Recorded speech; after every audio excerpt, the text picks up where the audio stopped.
Welcome back to the Commanders Declassified podcast. We are fresh off how do we want to say this? Ass whipping. There you go. Yeah. I don't Sorry. know of a better It's way a to family say it. podcast, but sometimes you got to be honest. You got to call it what it is, man. That's exactly what it was. Eric, break us in here, man. Tell us your initial thoughts on the game, what you saw, and how you felt about it. Well, there's the Carson Wentz I didn't want back in February when I said don't sign him. That was kind of what I anticipated. He got hit early. He was spooked the whole game. He was off. He was playing scared today. We definitely got bad Carson. The offensive line is just, I mean, you could have put 5 parking cones out there and they probably could have done a better job than what our offensive line did. Just atrocious. Trey Turner's a straight bum. Andrew Norwell looks washed up. Charles Leno forgot how to play football today. Sam Cosmi did not look good. Wes White, nobody on the offensive line looked good. The play calling was atrocious. You can't protect the quarterback. You clearly can't protect the quarterback, and you're still calling deep drops. You can't do that, man. Nobody, the offense, the defense honestly was respectable. Could have been a lot worse today. The defense held it together a little better. They weren't great. They gave up big plays. Devontae Smith had a monster game, but he also made just some great individual catches and plays. So it is what it is on that. I mean, if you hold the team to 24 points in today's NFL, you should have a chance at winning. But I mean, your offense just can't move the football. You can't protect the quarterback. It was just bad. Logan Thomas didn't see a target, I think, until the second half. That's really all I can tell you because I fast forwarded through most of the second half because it was just unwatchable for the most part. So I probably missed a lot. But yeah, that's just my basic observations. I can't think of anybody who, maybe I guess Terry McLaurin had an okay game, but I can't think of anybody who had a good game today. Maybe St. Juice played all right, but nobody stood out as playing well. Deron Payne, good job on the safety. But just a bad game altogether. Yeah, it was a pretty rotten effort. Brian, anything you want to add there? Yeah, this coaching staff learned 0 lessons from the Detroit game. I mean, we saw a very similar game plan from the Eagles. I mean, we went over it in our pod this week of what the Eagles were going to do. They're going to play tight man coverage, and they're going to bring a lot of pressure. And they literally did the exact same thing that we saw in Detroit, and they fell down 17-0, 24-0, whatever the case was there at the first half, shut out again, calling deeper developing pass plays, not helping the offensive line out. Did the offensive line play bad? Absolutely. But that was a function of play calling. Like, you're getting a heavy rush, so let's call a 7-step drop. Absolutely. That's not going to work. And it didn't work out. And we saw sack after batted ball after fumble, and it continued. The defense did play a little bit better. I was very shocked that there were some man coverage plays in there, and all of a sudden the defensive backs were in position to make plays or to tackle guys as soon as they caught it. So that looked nicer, but it didn't last. We reverted back to our soft zone coverage and giving up big plays. And, it was the same story that's been turning out here these last 2 weeks, and then all of last year as well too. So really poor effort from the coaching staff. I put this one more on them because they saw what happened last week, and they made just about 0 adjustments or improvements in the game plan this week. They shuffled out the same thing, and we got the same result. Yeah, I don't know who signs off on these game plans. And if the Eagles don't blitz a lot, but they get pressure with their front four or their regular defensive line, and that was known before the game. And like you guys said, we came out looking for something deep. I mean, I understand that there might be a weakness in the secondary, but you have to understand what obstacles are in place between you and attacking and exploiting that weakness. We clearly did not have the offensive line to stand up to that front line by the Eagles, and we just did not care. We were going to go for it. We were going to try it, and we were going to see what happens. What I want to know is that Carson Wentz reading out the plays that way, or is that Scott Turner saying, look, we're looking deep to short, and then we'll figure it out from there, So because one is correctable and the other, I think, is just insubordination. So I'm trying to figure out where the issue is exactly, and it's getting complicated at this point.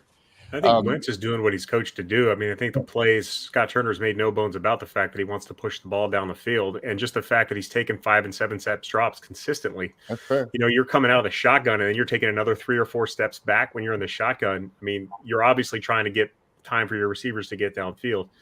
That's on the play calling. That's just terrible play calling based on the fact that, you got 5 guys against 4 and you can't block anybody.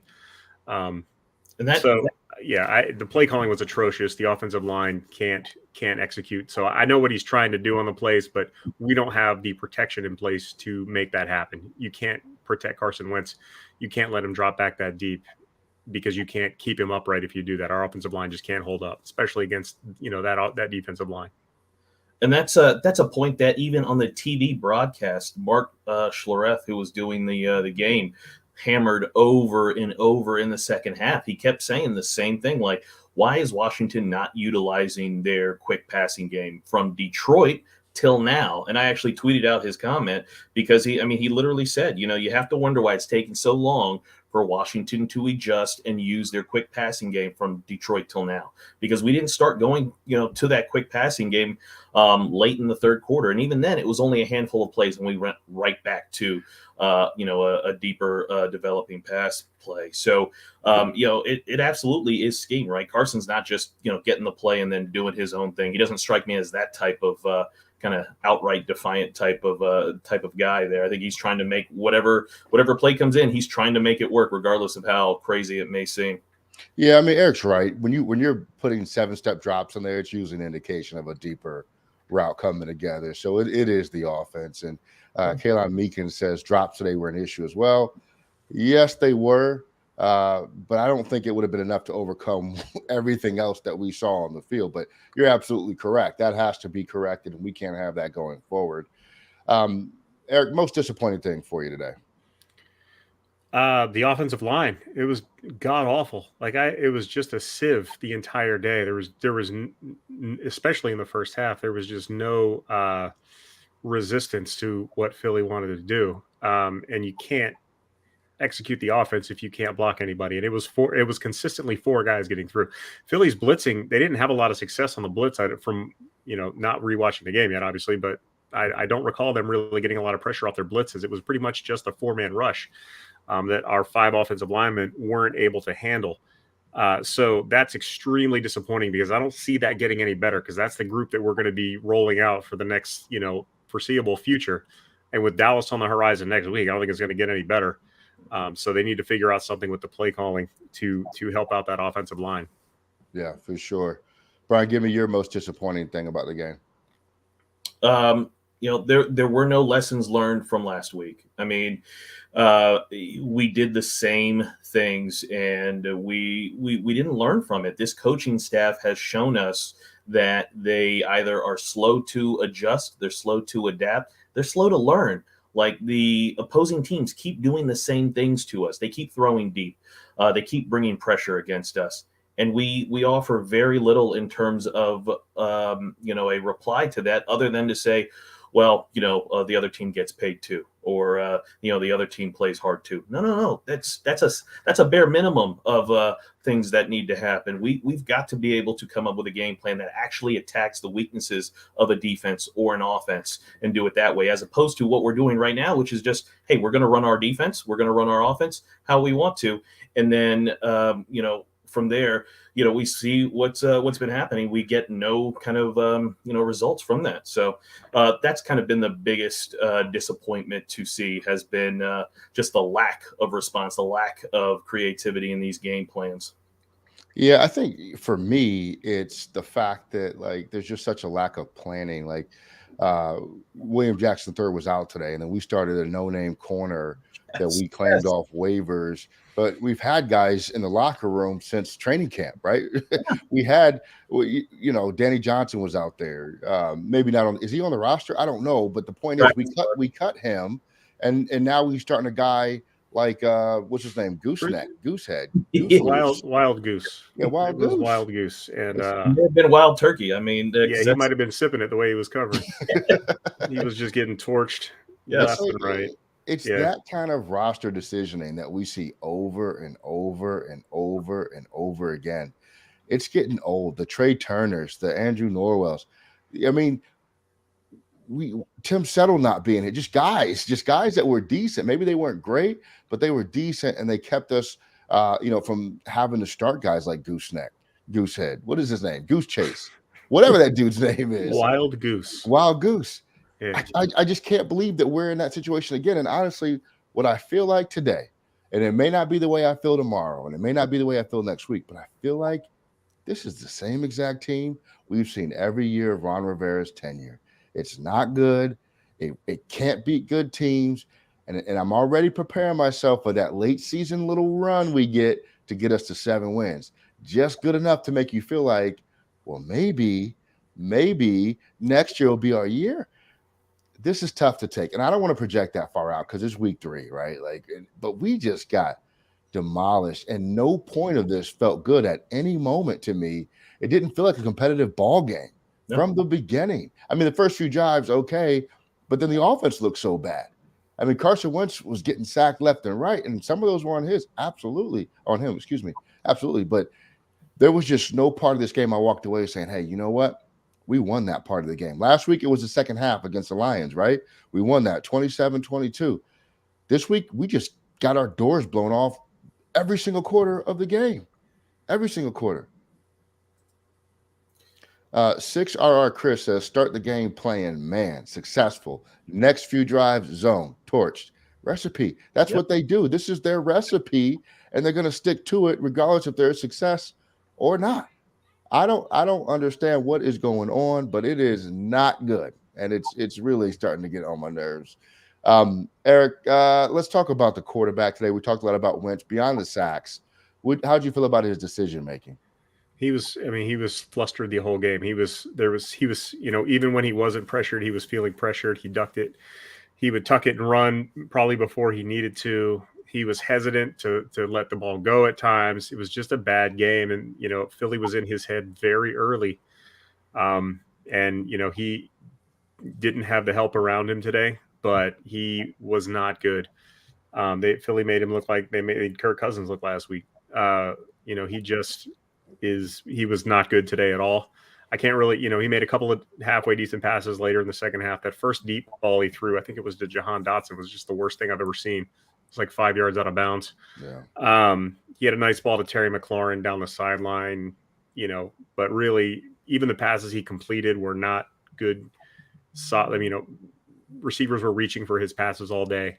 I can't think of anybody he hit outside of that McLaurin play. Maybe 1 or 2 to Curtis Samuel where he hit him, short of the line or short of the first down marker that Philly came up and made a tackle on. But there was no, he didn't put his receivers in a position to make plays today, and he did not make plays himself today. So yeah, bad game all around for Carson Wentz. Hey, absolutely. And Brian, talk to me about the play calling in general and kind of your feel on Scott Turner's overall effort today. The overall effort was poor, but let's look at something like a little bit more specific here. We run our offense mostly out of the shotgun. And when you call a 5-step or 7-step drop, that means the quarterback who's already in shotgun is now 11 yards, 12 yards deep.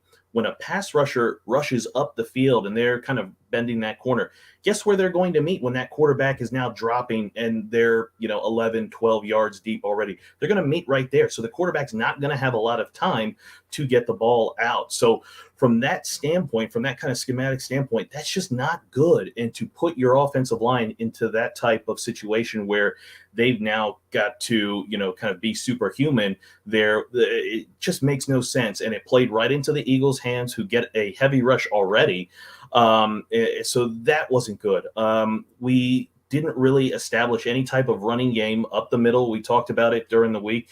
We need to run north and south. What did we do? We ran east to west, or we let Curtis Samuel. I don't know about you guys, but I'm tired of seeing Curtis Samuel run the football. He got a lucky one to start the game, basically a missed tackle that would have brought him down for a 1-yard loss, and he was able to beat that. But there was no running game to speak of. And again, I know we were behind, so the running game kind of gets pushed to the side at that point. But it was still, the Eagles only scored 24 points. We weren't that close or that far out of it that we couldn't have tried some more running. But that was bad. And then going to the quick passing game. Oh, we could have done that in the first quarter, the second quarter. No, we waited till midway through the third quarter to really start to do it. And then when we got a few completions out of it, we went immediately away from it and went back to those deeper step drops. So that was just very frustrating to see. It almost seemed like there was a stubbornness to Scott Turner's offense to say, hey, I'm going to show to you that my plays work, as opposed to, hey, here's what we can do to attack this defense. Here's what our players are better at. Let's work on those. So that was very frustrating to see, and to see kind of how long it took to make adjustments. And then again, even when we did make adjustments, those didn't even seem to work either. So just a very bad performance, because we're talking about a similar attacking style defense to what we saw last week, and there really wasn't any kind of lesson learned there. Yeah. Eric, I got some comments from our viewers. I want to throw them at you. Gibson running backwards really upset Jack Joestar. How'd you feel about that play near the goal line? Yep, dude. Yeah. I mean, at that point, I was done watching. I mean, I was pretty much done with the team anyway, so it didn't really bother me because I was out completely on the game. But yeah, I mean, what are you going to do? He's an NFL football player. He should know better than that. But yeah, I don't know. That little shovel pass to Logan Thomas actually made me angry. That's a play you run on like 2nd and goal from the 1, not 4th and goal from the 1, because it has a low percentage and it's not a smart play to run. So yeah, I don't know. Just think about this: these past games, Jahan Dotson has been the guy in the red zone that we've thrown to, and then we do that shovel play. Like, come on. Yeah, I don't think Logan Thomas had any targets in the end zone, right? And No. What? We're throwing a shovel pass to Logan Thomas. We're not Travis Kelce out there. Like, what are we doing? Yeah, he's 6'5". He's useless down there. Oh man. Yeah. Brian 6RR Chris says Ron will make excuses in his presser. Now, look, what I want you to do is tell me what you think Ron Rivera is saying in his presser, and then I want you to tell me what he should say in his presser. Oh, what he will say, what I believe he will say is that, the other team gets paid too. The other team played really well. They've got a great group of young men over there, and they played really hard. And, we just made a few mental mistakes. If you go back and look at the game, it was just a handful of plays. I really believe that, as he likes to always say, I really believe that. And that's what he'll say. What he should say is, this coaching staff did not get our players prepared today. And that's on the coaching staff. And we've got to be better. We've got to change some things, because we cannot continue like this and expect to have better results or expect to win a game. We need to make some major changes, and we've got to look inward at these issues. And we've got to really come out next week and be a lot better than what we are. That's what he should say. But that ain't going to happen. Hey, he'll say missed opportunities, and he'll say, I believe in this group. I really do. Yeah, I really do. Yeah. That's his thing. And he'll also say it was Jamin Davis's fault somehow. But, Jamin Davis had 2 sacks. I didn't realize that. Jamin Davis leads our team in sacks for the season, by the way. Can we talk about Jamin? Can we? He had. Oh, no, not yet. We'll get there. Hold on. Question from the viewer. Jack Joestar says, if you could fire one coach on the team, who would go right now? If I could fire one coach on the team? Yeah. Ooh. I don't know. I don't think it would matter at this point in the season. Jennifer King, is she a woman? No. You stop. I'm just playing. I'll play it. It was a joke. Nah, I don't know. I mean, I want to fire them all, honestly. Just get rid of the whole staff and start over. But that's just me. Jennifer can stay. I'm sorry, Jennifer. I was seriously just joking. It was a joke. Don't come at me. Merrill Garrett says that Ron Rivera just blamed ESPN for the loss. Is that real? Yeah. Merrill, is that real? ESPN. Oh my gosh. All right. It's fake news. Let's talk about the bright side of things, and there weren't many. Let's start with Jamin Davis, because Jamin Davis is evolving into a decent linebacker close to the line of scrimmage. He leads our team in sacks for the year right now, and that is absolutely fantastic. Good to see him progressing. Got to keep him moving towards the quarterback. I thought he contained Jalen Hurts very, very well today. He really held him back in the run game so that he wasn't more effective. Not that it mattered, because he was slicing and dicing in the pass game. But, let's give props to Jamin Davis, because at this point, I just don't know what else there is to give props to. But so that's mine. Eric, is anybody that you saw that played well that you want to call out? Yeah, I mean, Terry McLaurin had 100 yards. A lot of it was garbage time, but I mean, take what they give you. I guess he beat Slay man on man a couple of times. I mean, he's going to be Terry McLaurin. He plays well against the Eagles most of the time anyway. So, yeah, I'll go Terry McLaurin today. And that leaves Tressway for Brian. Yeah, Brian. Hey, Tress did have a good day. I thought he had some good punts, but not who I would go with. I think Ellie is right. Jamin Davis looked very much improved, and Eric had talked about it during the week in a spy type of role. Hey, move forward, attack the line of scrimmage. And he did just that. There were many plays, and I can remember one where Wentz rolled to the sideline early in the first quarter, and it looked like Jalen was going to turn that corner, and Jamin came out of nowhere and stopped it for essentially no gain. And that's because of how athletic he is and this type of speed he has. But we rarely see it because we're asking him to drop into zone coverage a lot of the times. And here he was, again, attacking the line of scrimmage, and it worked out really well, and you saw what he could do. So that was really cool to see. So he definitely was, a bright spot. But then, what did we do? We reverted back to the zone defense, and then we kind of didn't see any of that anymore.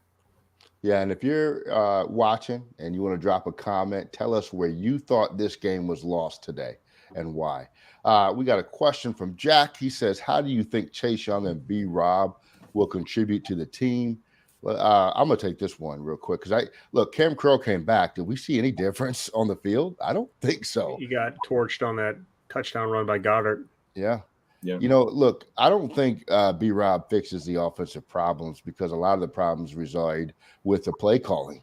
And we don't commit to the run when we're having effectiveness in the run game anyway.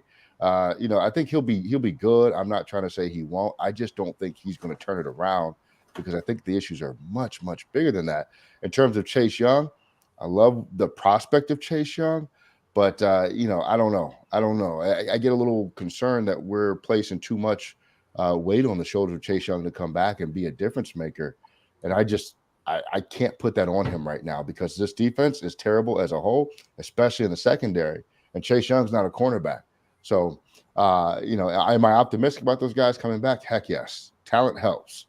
Absolutely, talent helps. But do I think it would have changed today? No, I don't. The thing people forget about Chase Young is he's having to rehab this injury. When you're rehabbing, you don't get to work on your craft. You don't get to work on pass rush moves. You don't get to work on your technique. You're just constantly rehabbing. So as a young player, his development is essentially stunted by this injury because, again, all he's doing is just working out and rehabbing. So just like you said, asking him to kind of be, the fix-all is way too much. Like, he's going to need time just to kind of get back into game shape, let alone working on that craft again of being a pass rusher. Yes, and Brian Robinson will probably take sideways handoffs, so I doubt he'll be very effective. Unless they run him at the line of scrimmage, which he's good at. We'll see. Yeah. I don't think he'll excel at the run play. The run play. Yes. The run play. Let's go. Yam in Japan says he's in physical pain. He doesn't know what to say or do besides complain. Yeah. Where was Derek Forrest today? I don't know. Cam Curl came back and Derek Forrest went back in the woods. I guess because I didn't see him either. I was asking myself that question. 6R Chris says problem is plays that work, they stop doing. Plays that don't work, they keep trying. Amen. We've seen that like in 2020, 2021, and 2022. Like, that's been a constant, is that they go away from things that work for them for some odd reason. Yeah, I don't understand. Hey, Eric, what'd you think about that challenge that Rivera was super slow to throw the flag on, and it was clearly not a catch by Smith? Yeah, I saw that. That's tough because Philly did a really good job at getting up to the line and running the play, and it was a tough call, because I think that you have to wait for the replay on the offensive side of the field or the defensive side of the field. You have to wait to see the replay to know if you want to challenge it, and they're rushing up there. I think maybe call a timeout in that situation, or, be willing to burn a timeout in that situation and just throw it just in case, because, if you see the rate that they're running up there, you do want to get a look at it. I saw it pretty much as soon as the play happened. It looked like it wasn't a catch to me, but, I was watching my TV from high above, and, they have to wait for confirmation probably before they do that. But I mean, I would have probably thrown it and been willing to burn a timeout there because it was worth it. But I mean, credit Philly on that for getting up to the line, getting a playoff, very quickly. But yeah, I think he should have, been willing to burn a timeout there. Absolutely. And I'm going to try to say this right. IBN Sharif says the Commanders will only win 2 games this year. Dang. I hate this team. They hurt my heart for so many years. This game showed me why I should never be a fan of DC teams. If it's that bad, dude, just stop. It's like, go be a Buffalo fan. Like, do it. Well, they lost today, but it's not worth it, man. I feel your pain, Sharif. I do, because look, trust me, I've been there too. Like, I still, I always say that I don't understand why people under like 35 are even fans of this team, because they've just never been good. But I got hooked early. We did during the Super Bowl era. Second consecutive game with about 50 yards of offense in the first half. How can anyone win an NFL game like that? And that is from Tramerci. Hopefully I got that right. Brian, take that one, please. Well, you can't win an NFL game getting only 50 yards of total offense in the first half. That's simply not good enough. With the rules the way they are today in the NFL, offenses should be getting tons of yards, in particular ours. We've got a quarterback who can throw the football. We've got a lot of wide receivers. We've got some running backs. But, when you are rigid in your offensive philosophy and your play calling and your strategy, and you're not kind of willing to alter it or deviate from it, this is what you get. The Lions figured out what they needed to do to stop this offense, and then the Eagles copied it. I mean, there's a formula now. There's a plan. There's a blueprint to what you need to do to stop this defense. And Scott Turner is not willing to kind of accept that and adjust his offense. So we'll see what happens next week. But I imagine their defensive coordinator next week in Dallas is looking at this like, okay, here's what I need to do. And they certainly have the personnel on defense to do it. Michael Parsons is going to have 13 sacks next week. It's possible. Nobody could stop him. It's going to be a bloodbath. Like I'm already picking next week as an L, and I'm switching my 12-5. At this point, because we're trash. But yeah, as of right now, Jamin Davis only has 1 less sack than Micah Parsons. Now, granted, next week he'll have 10 less. Yeah, granted, he's played 1 more game than Micah, but still. Yam in Japan says you cannot win a game when you are losing the takeaway game. When you're giving up 6 sacks in 1 half of play. Both of those are true. Did we have a defensive takeaway today? Nope. Yeah. Where has that been all season? Do we have one at all this season? I don't think we do. I'm going to try to look, but I don't recall us getting any takeaways thus far this season. Nope. Yeah, I mean, there are just some really glaring issues. Who is our defensive playmaker to make that happen anyway? We don't have one. We do not have one. And it's disappointing because this was the same issue as last year. At least on offense, we went out and tried to get a quarterback and we added receivers. Now, granted, they weren't very useful today because we kept getting sacked, but at least we tried. I feel like on defense, we just said, hey, it's whatever. We'll just bring back the same crew and see what happens. All right, Eric, where do we go from here? I think we go 3-14 from here. Something's got to change. They have to reevaluate everything they're doing, and I don't think they're going to do it. Honestly, Scott, Ron Rivera may sit Scott Turner down again and give him the talk like he gave him in the bye week last year about running the football, and it'll happen for 3 or 4 games, and then he'll go right back to chucking it all over the place. But we really throw me in. No, Brian's the defensive guy, Jack. I'm the offensive guy. But I mean, you got to reevaluate everything that you're doing on offense, and you have to make some hard decisions personnel wise, possibly coaching staff wise, be that taking play calling duties away from some folks or swapping up, underperforming players, underperforming coaches, letting people go.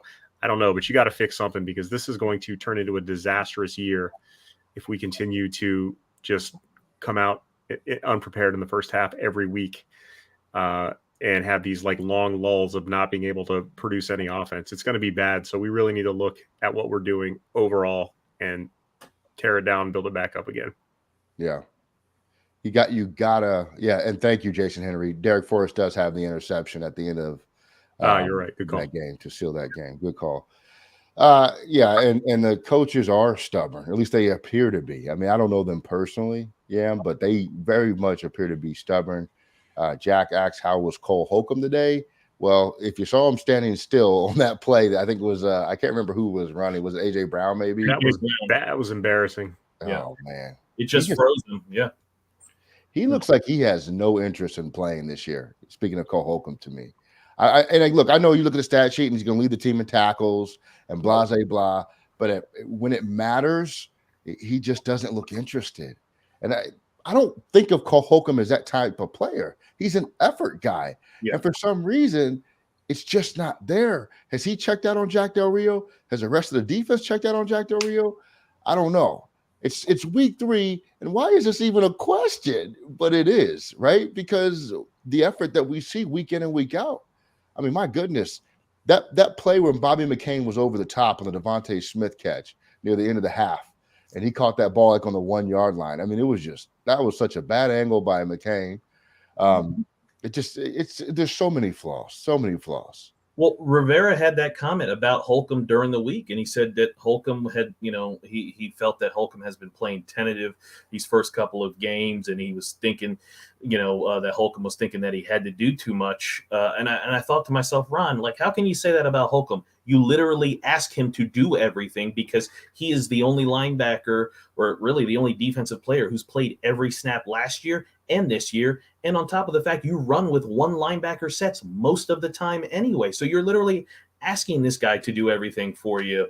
And, you're not necessarily giving him the help. So he's got a lot on his plate. And again, I looked for Jamin in the second half of this game, and he wasn't anywhere to be found because, again, we went back to that one linebacker set, and it was just Holcomb out there for a lot of the second half. And, I mean, I think he is probably thinking too much. He's probably got too much responsibility left on him.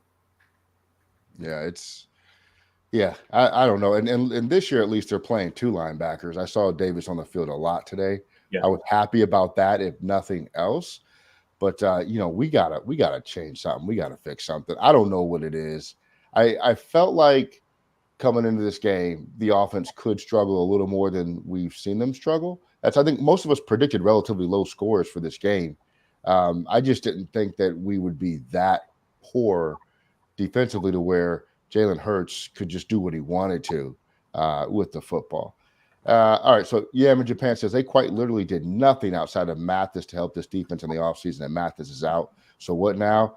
You got to take your medicine. Those decisions were already made, and we're kind of here now. So you have to figure out a way to adjust with the personnel that you have right now to be at least somewhat better. And the offense has to figure out a way to play a little bit more ball control. I love deep shots. I love the deep shots. It's exciting. It's fun football. It's new because we haven't had it in so long. But you have to have another version of the offense that does not solely rely on that to be successful. You're going to hit 2 or 3 of those a game. But what are you going to do on the other 62 plays that you have to run offensively? It can't just be that. I sincerely hope that Ron does sit down Scott Turner and talk to him about trying to find ways to do something more creative and a little bit better. Jack Joestar says Gibby needs to be more of a receiver. Where the heck has Gibson as a receiver been since week 1 against Jacksonville? We thought we saw it, and we're like, oh man, this is great. This is here to stay. They put it in the back pocket and said, forget all that. Go back. Yeah, it's time for, like I said, to rethink everything you do offensively, because you're just, go back and look at the Jacksonville game and look at what you did right, and do more of that. We need to stop these long 7-step drops. You throw a 10-yard pass and it's still completed behind the line of scrimmage. That happened 4 or 5 times today.